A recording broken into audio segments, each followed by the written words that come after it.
Why do people lose respect after they try to explain themselves? Why does defending yourself only make things worse?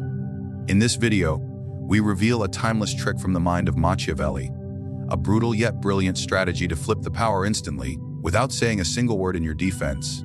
The moment you defend yourself, something subtle yet powerful happens. You hand over control.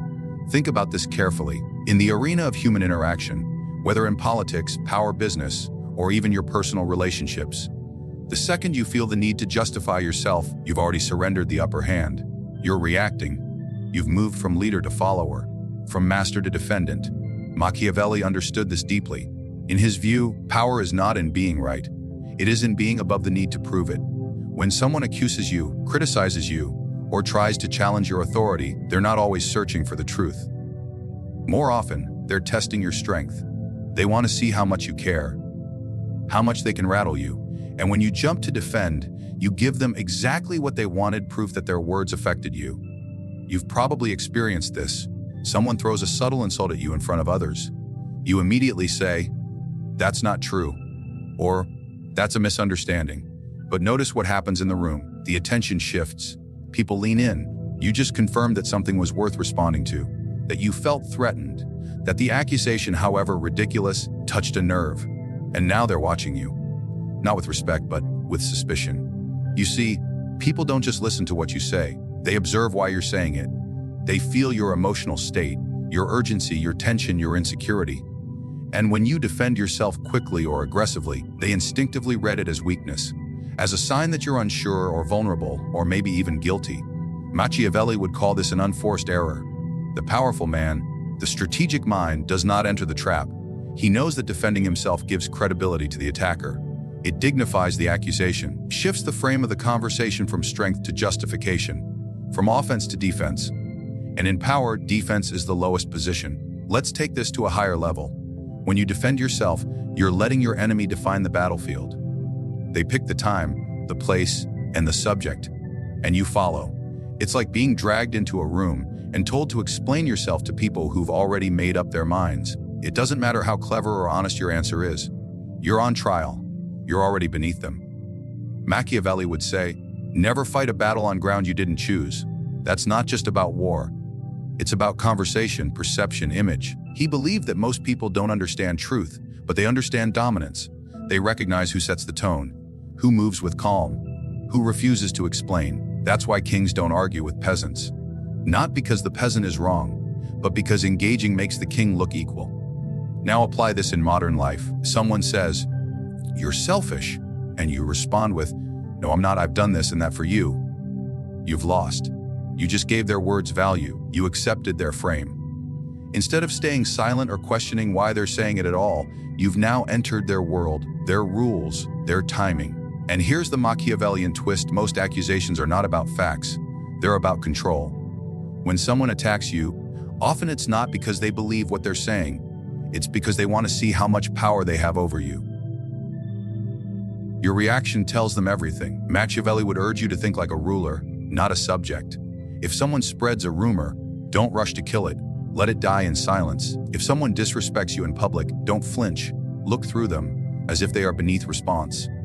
If someone demands an explanation, pause. Wait, let the silence do the work. The crowd watches these moments, and the one who remains composed, who doesn't beg for approval or scramble to protect his name, that person becomes feared, respected, watched. Because silence, when intentional, is not emptiness, it is dominance. No one forgets how calm a powerful man remains under attack. They may forget your explanation. They never forget your posture. There's a moment, right after someone attacks your name, your character, or your intentions, where the entire room holds its breath. People wait to see what you'll do. Will you stutter, defend, lash out, or stay still?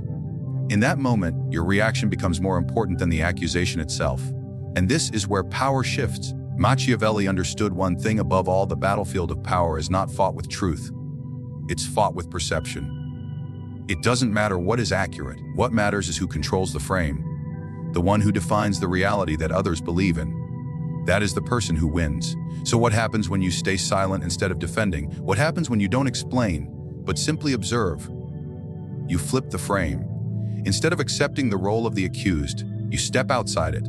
You don't answer their question. You make them question why they asked it. You don't defend yourself, you make them feel exposed, uncertain, alone in their aggression. Silence is not retreat, it's psychological warfare. When someone hurls a challenge or tries to provoke you, their goal is to push you into reactive mode.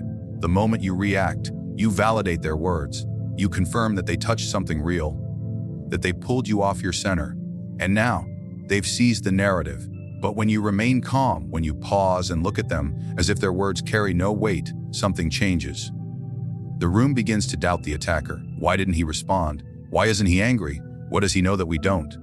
Suddenly, the person who threw the accusation looks desperate, loud, emotional, and the one who stayed silent looks composed, strategic, maybe even dangerous. This is Machiavelli's power at its finest: control perception through restraint. The power of counterattack works in the same way, but only when done with precision. You don't attack back out of emotion. You don't return insult with insult.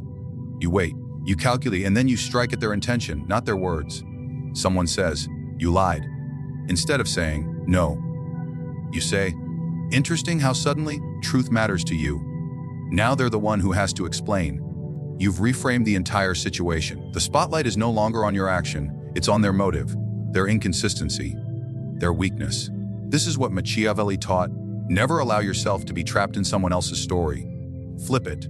Recast the narrative so you are the one shaping perception. When you respond with cold silence or a strategic reversal, the game tilts in your favor. Because here's the truth: most people speak to hear themselves talk. They attack to fill a space, to feel strong. When you don't fill that space with defense, it turns into an echo chamber. They hear their own desperation bouncing back at them. And now, the audience doesn't see you as the accused. They see you as unmoved, above it, operating from a different level of control. And that is where real influence begins. The man who responds too quickly is seen as nervous. The man who speaks last is seen as wise. The one who counters emotionally gets labeled weak. But the one who pauses, watches, and then speaks with precision, he becomes the one they remember, the one they fear, the one they respect. Because it's not just about what is said, it's about who frames the conversation. And Machiavelli would rather say one cold sentence that changes the room than waste 10 trying to be understood. What matters most in life is not the truth. It's not facts. It's not what actually happened. What matters, what always mattered, is what people believe. Machiavelli understood this with brutal clarity. He didn't waste time trying to convince others of reality. He focused on shaping perception, because perception is what rules men, moves crowds, and builds or destroys reputations. People are not loyal to the truth. They are loyal to what they think is true. And that is the lever by which the powerful move the world. Let's be honest, most people don't have the time, discipline, or insight to search for truth. They rely on impressions, symbols, tones, and emotional cues. They judge what they see, not what is. They follow what feels powerful, not what's morally correct. And in this world, the person who controls how something is seen, not how it is, becomes the master of every room they walk into. So when you try to defend yourself with the facts, you assume people want accuracy. They want certainty, confidence, clarity. And when you get defensive, when you try to explain all the little details that prove your innocence or your value or your side of the story, you sound unsure. You sound guilty, because in the eyes of the masses, confidence equals truth. A lie told with calm authority will always travel further than a truth told with nervous energy.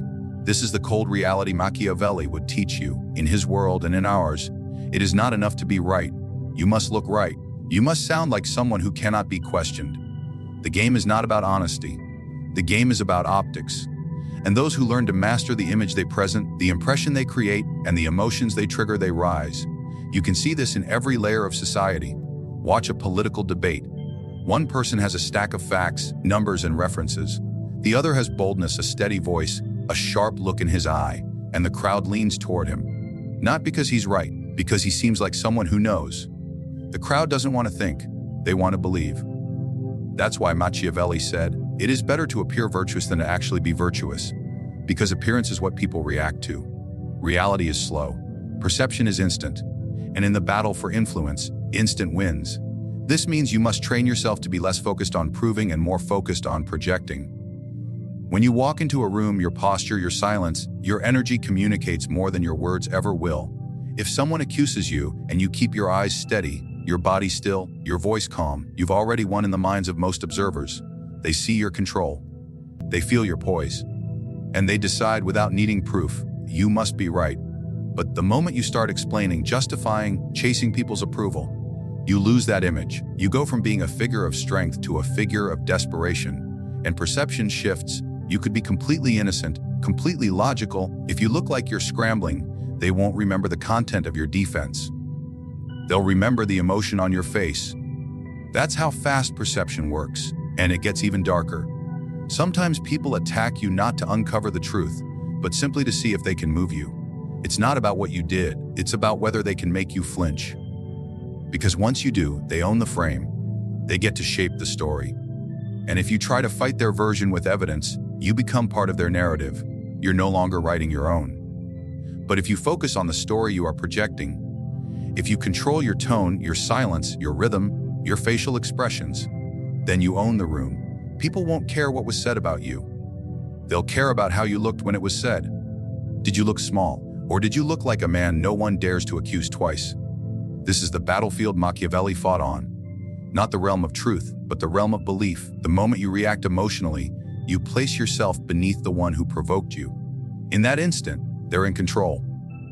Not because they have more power, because they pulled you into their chaos.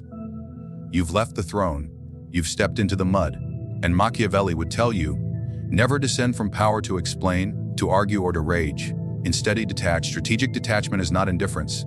It is not a weakness. It is calculation, the ability to remain still while others burn with emotion. It is the cold discipline of those who do not flinch when insulted, who do not tremble when challenged, and who do not shrink when questioned. It is the mark of someone who knows the difference between reacting and ruling. When someone attacks you, whether with words, accusations, disrespect, or manipulation, they are throwing bait. They want to see if they can reach inside you and pull something out. The weak fall for this. They respond too quickly. They react to every jab. They want to be understood. They want to be seen as right. And in doing so, they expose themselves. But those who practice strategic detachment understand the deeper truth. Silence and stillness terrify the emotional attacker. When you do not respond, they feel uncertain. When you do not mirror their tone, they question themselves. When you show no urgency, they begin to wonder if they've made a mistake. This is where real power lies, in restraint. Machiavelli understood that emotional outbursts destroy credibility. You can be right and still look foolish if your face contorts with rage. You can be truthful and still lose respect if your words are spoken from desperation. Emotion removes the mask of strength, but detachment sharpens it. When you can sit still, calm, and untouched while others scream for your reaction, you rise above them without saying a word.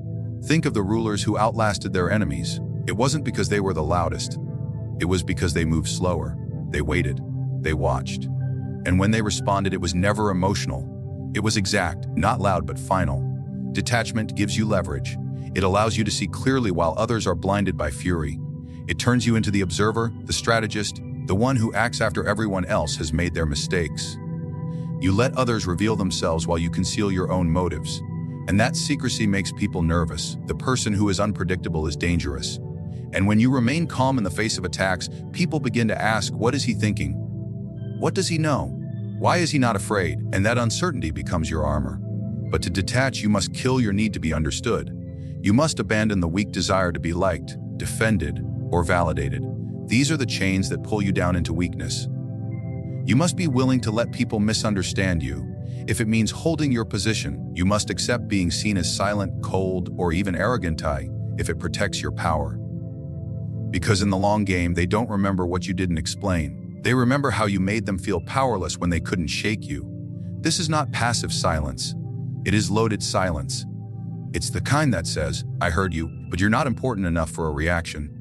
And that silence echoes louder than any argument ever could. It makes people second-guess themselves. It flips the power dynamic without you having to lift a finger. They walk away unsure of where they stand with you. And that uncertainty lingers, poisons their certainty, and forces them to respect you, even if they don't understand why. Strategic detachment requires inner discipline. You must train your mind to watch instead of react, to pause instead of pounce, to delay your response until your silence has done its damage. Let your stillness expose their instability. Let their need for your reaction become their weakness. And when the time is right, only then, respond with the full weight of calm authority. Power does not belong to the loudest. It belongs to the one who never explains, never defends, and never flinches. Machiavelli's greatest trick was understanding the invisible battlefield, the space between perception and truth. And in that space, the weak beg to be understood, while the strong manipulate silence, control the frame, and rise without saying a word. To defend yourself is to lower yourself. To stay silent is to dominate. To reframe is to rule. To detach is to ascend. Let others waste their energy proving themselves. You move like smoke, strike like iron, and never let your enemies know what stirs inside you.